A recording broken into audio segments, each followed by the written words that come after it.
नमस्कार, मैं हूं नम्रता पाराशर। आप देख रहे हैं बीवीएम न्यूज। चलिए रुक करते हैं खबरों की। और खबरों में सबसे पहले बात करेंगे मौसम की। सुबह से हो रहे बादलों की गड़गड़ाहट और रिमझिम बरसात में जहां ठंड बढ़ गई है, तो नए साल के आगाज के साथ ही मौसम ने भी अपना मिजाज बदल लिया है। उत्तर भारत में जारी शीतलहर के बीच दिल्ली में तेज बारिश हो रही है, फरीदाबाद शहर में, जिससे फिर एक बार ठंड बढ़ गई है। बिजली चमकने और बादलों की गर्जन के साथ बादल छाए रहे। मौसम विभाग के अनुसार तापमान में 35 डिग्री सेल्सियस गिरावट की संभावना है। दिल्ली एनसीआर के लोगों को शीतलहर और कोहरे की जो दोहरी मार का सामना करना पड़ रहा है। फरीदाबाद में सड़कों का ये हाल है कि जहां सुबह से ही बरसात होने लगी और लोग बरसात से बचने के लिए भागते नजर आए। बढ़िया। कितनी फायदेमंद होगी? सारी फायदेमंद है। फसल के लिए कितना नुकसान है? कितना फसल में कोई नुकसान नहीं है। गेहूं में फायदा है, सरसों में भी फायदा है, सब्जी में भी फायदा है। तो नुकसान है किसी चीज़ में? ना, कोई नुकसान नहीं है। बस एक ठंड में वो है दिक्कत। ठंड तो बढ़ेगी। अच्छा। हाँ। कितना अंदाजा लगा सकते हैं कितनी बारिश हुई है आज? ज़्यादा ना है बारिश, तो कुछ ज़्यादा ना है। अच्छा, ठंड बढ़ी है? हाँ, बढ़ेगी ठंड। तो क्या उपाय हैं? कपड़ा पहनो, आग सिलगाओ अपना। अच्छा, कपड़ान में डूबते रहो। चलिए बढ़ते अगली खबर की ओर। सुबह से हो रही बारिश और बादलों की गड़गड़ाहट और रिमझिम बरसात ने जहां ठंड बढ़ा दी है, तो वहीं सब्जी मंडियों में सब्जी के दाम भी आधे हो गए हैं। बरसात से किसान को जितना खुश होना चाहिए वो उतना खुश नहीं दिखाई दे रहा, क्योंकि किसान कह रहा है कि पैदावार कम हो गई है और सब्जियों के दाम गिरने से भी किसानों को काफी नुकसान हुआ है। किसान मानते हैं कि इतनी मेहनत करने के बाद भी सब्जी काफी डाउन रेट पर बिक रही है। दिखाई दे रहा है नजारा बल्लभगढ़ फरीदाबाद में सड़कों का है, जहां सुबह से बरसात होने लगी और लोग बरसात से बचने के लिए भागते नजर आए। यूं तो इन दिनों में बरसात होती ही है और किसान कहीं ना कहीं बरसात से काफी खुश होता है, लेकिन इस बार किसान इतना खुश नहीं दिखाई दे रहा, क्योंकि किसान मानते हैं कि सब्जी और फसलों की पैदावार में उनकी मेहनत तो पूरी हो रही है, लेकिन उन्हें वो दाम नहीं मिल पा रहा जो मिलता है और वे जिसकी कल्पना करते हैं। बल्लभगढ़ शहर में रहने वाले मनजीत सिंह की माने तो इस बरसात से ठंड बढ़ेगी और किसानों को इसका सीधा सीधा लाभ होगा। मनजीत कहते हैं कि इस बरसात से गेहूं की खेती पर भी असर पड़ेगा और गेहूं की खेती अच्छी होगी। पड़ी रहे जी आड़त पे सड़ के फेंक रही है। क्या क्या रेट समझो सब्जी? रेट वेट कुछ ना जी। मूली है कोई 2 रुपए किलो ना ले रहा, गोभी 5 रुपए किलो ना ले रहा जी। गाजर है वो 5-4 रुपए किलो बिक रही है जी। बहुत ज़्यादा सस्ती है। बहुत गरा सस्ता रेट है जी, कोई रेट सेट ना है। सबसे बड़ी बात है बिकती नहीं है, उठान नहीं है किसी भी चीज़ का। मंदी ज़्यादा हो मंदी की वजह से। क्या कारण मानते हैं इसका? कारण यही है जी, और क्या करे, सरकार कर रही है जो भी कुछ कर रही है। नहीं कर रहे हैं आप? हम 5 साल से कर रहा हूँ मैं। 5 साल से कर रहे हो। क्या लेके आए थे आज? टमाटर कितना टमाटर लाए? हम लाए थे 110 क्रेट। 110 क्रेट। क्या रेट गया आपका टमाटर? रेट बिका 300 रुपये का प्रति क्रेट बिका है। 12 रुपये किलो पड़ा है। 12 रुपये किलो। कितनी मेहनत लगी है और कितनी आमदनी हुई है इससे आपको? आमदनी क्या है, इसमें खर्चा तो ज़्यादा है। पैदावार कम हो रही है।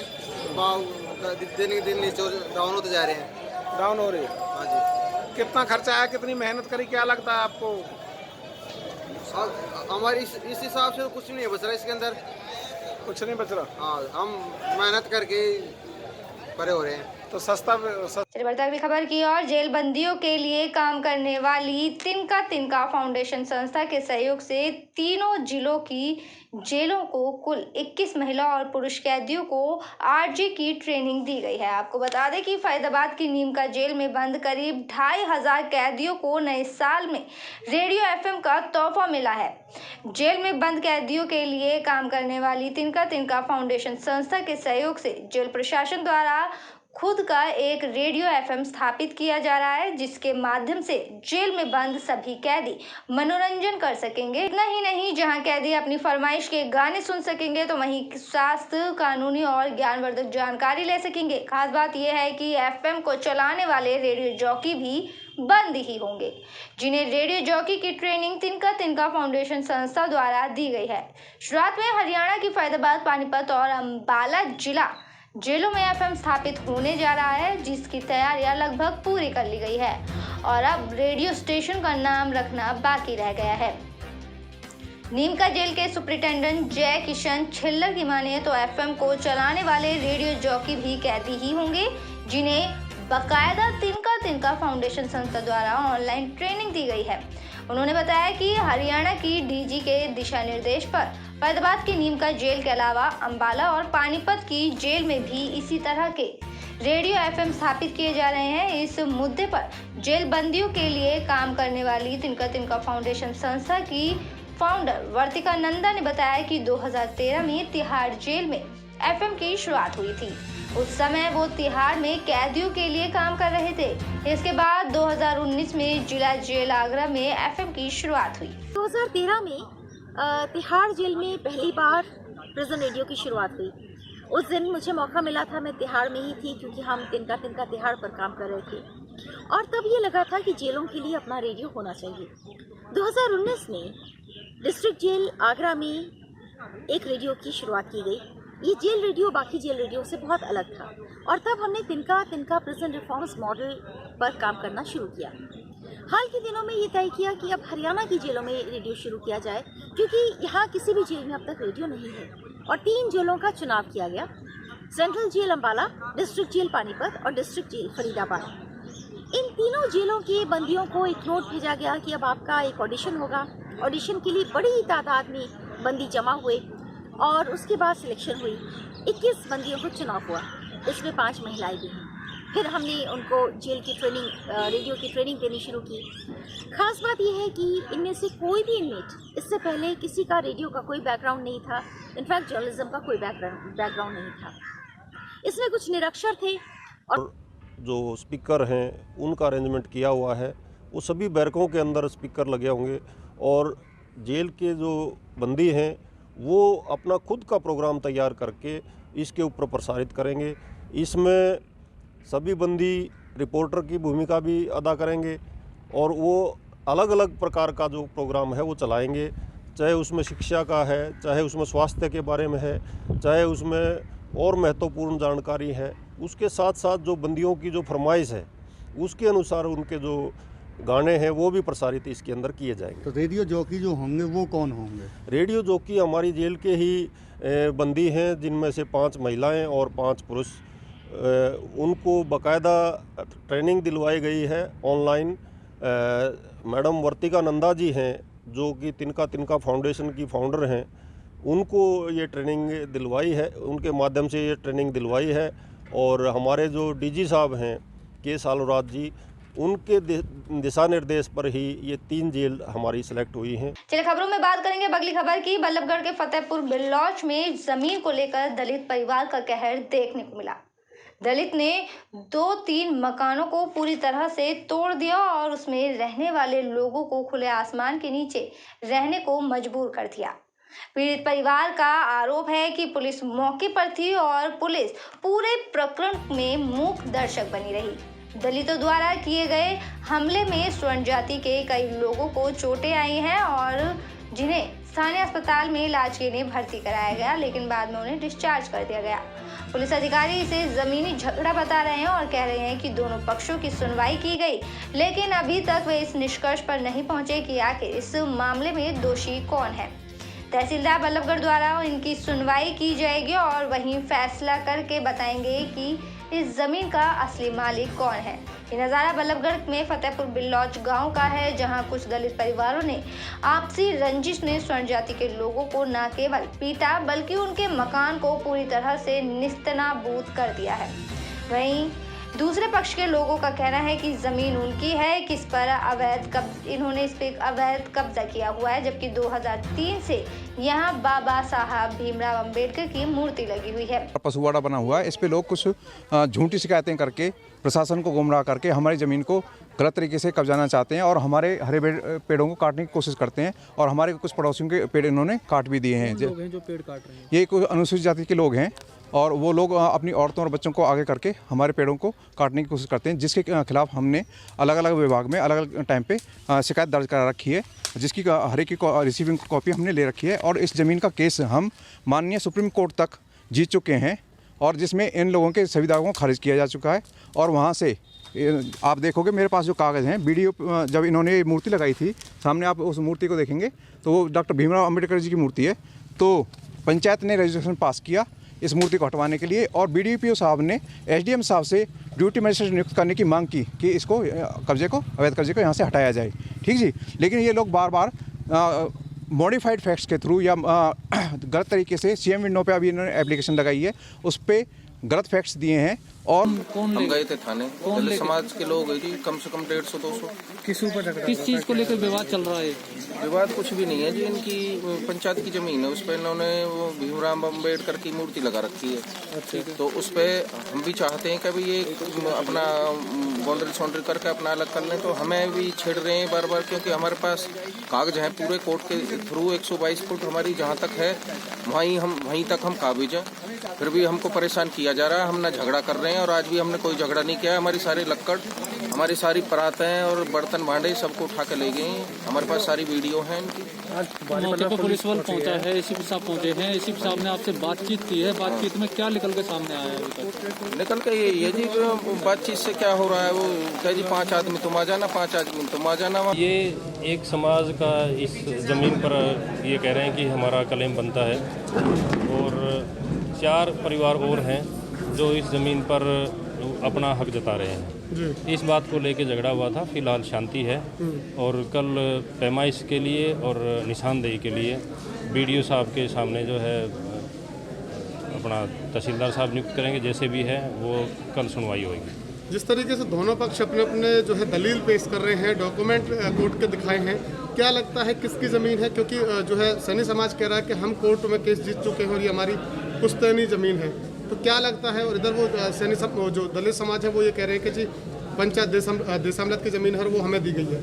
तो दोनों पक्षों में क्या कुछ अभी तक दोनों पक्षों की बातें सुनने के बाद मैं किसी नतीजे पर इतना जल्दी नहीं पहुंच सकता। जिस हिसाब से डॉक्यूमेंट्स की बात है, वो सैनी परिवार है और दूसरे परिवार हैं, वो भी अपना दावा जता रहे हैं। और जो SC समाज है उन्होंने भी अपना 400 वर्ग गज ज़मीन पर दावा जताया है। तो क्या ये पंचायत ने या उनको दी है, ये तो कल ही फैसला हो पाएगा। चलिए बढ़ते अगली खबर की और। CCTV में एक ही परिवार के 3 लोगों की झुलसने की तस्वीरें कैद हुई हैं। ये तस्वीरें फरीदाबाद की संजय कॉलोनी की है, जहां खाना बनाते समय गैस सिलेंडर में अचानक से आग लग गई। आग लगने के बाद आनन फानन में परिवार ने आग बुझाने का प्रयास किया और खाना बना रही महिला ने समझदारी दिखाते हुए गैस सिलेंडर की नॉब को बंद कर दिया। आग में झुलसी पीड़ित महिला की माने तो उन्होंने गैस एजेंसी से नया सिलेंडर लिया था, और जैसे ही उन्होंने उसे लगाकर खाना बनाना शुरू किया, तुरंत सिलेंडर में आग लग गई। आग लगने के बाद घर में अफरा तफरी का माहौल हो गया, जिसे बुझाने के लिए चक्कर में वो और उसकी बेटी और बेटा बुरी तरह से झुलस गया। इस हादसे में सबसे बड़ी बात ये रही कि महिला ने बहादुरी दिखाते हुए गैस सिलेंडर की नॉब को बंद कर दिया और अपने झुलसते बेटे की आग को गीले कपड़े से बुझाने में भी वो कामयाब रही। नहीं तो पूरा सिलेंडर की गैस चलती रहती और गैस फटता तो उसका बेटा, बेटी और उसका घर पूरी तरह से जलकर स्वाह हो जाता। गैस एजेंसी की लापरवाही का खामियाजा उन्हें और उनकी जान देकर चुकाना पड़ता। आपको बता दें कि जिस भारत गैस की नीलम गैस एजेंसी से उन्होंने गैस सिलेंडर लिया, उसकी लापरवाही का ये कोई पहला मामला नहीं है। इसी तरह की उसकी और भी कई मामले सामने आते रहे हैं। फिलहाल इसकी शिकायत पीड़ित परिवार ने पुलिस से की है, लेकिन पुलिस इस मामले में कुछ भी बोलने से बच रही है। तो क्या कर रहे थे आप, कैसे हादसा हुआ? भैया मैं खाना बना रही थी और खाना बनाते बनाते एकदम से उसमें सिलेंडर गैस चल रही थी और भड़ाका हुआ एकदम से, और आग बाहर निकल के लोगों की तरह, और उससे ही फिर एकदम से आग निकलने लगी। मैंने सिलेंडर तुरंत बंद करा है। बंद करने के बाद लड़के को देखा, लड़के की एकदम गीले कपड़े से बुझाया है मैंने आग, और आग जल रही थी उसके अंदर।